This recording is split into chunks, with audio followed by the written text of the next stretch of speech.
Bonjour et bienvenue dans cette vidéo dans laquelle nous allons voir ce qu'est une translation. Vous retrouverez cette vidéo et bien d'autres sur le site monclasseurdemaths.fr.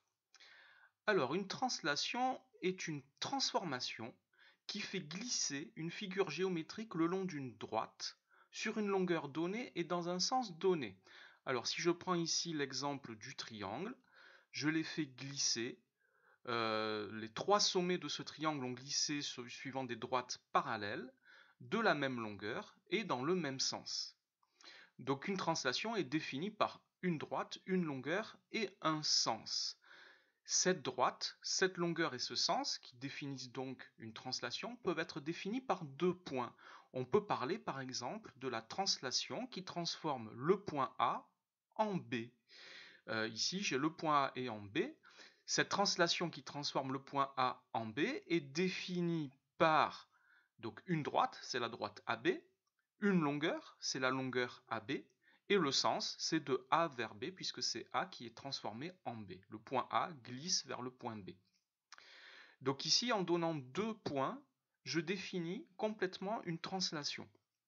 Alors si avec cette translation, je veux trouver l'image du triangle qui est ici, je vais chercher les images des trois sommets du triangle. Ces trois sommets ont translaté de la longueur AB suivant des droites parallèles à la droite AB et dans le sens qui est de A vers B.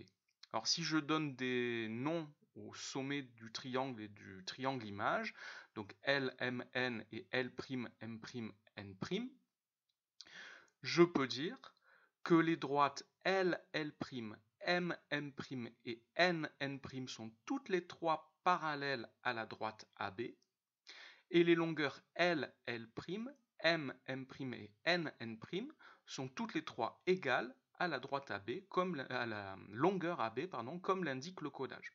Alors je vais effacer une partie de la construction, voilà, je vais garder juste le segment AB et le segment L, L', et j'ai donc ici que les droites L', et AB sont parallèles et que les longueurs L', et AB sont égales.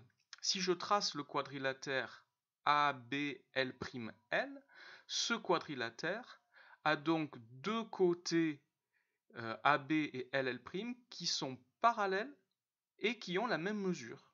J'en déduis que j'ai ici un parallélogramme. Si un quadrilatère a deux côtés parallèles et de même mesure, alors c'est un parallélogramme.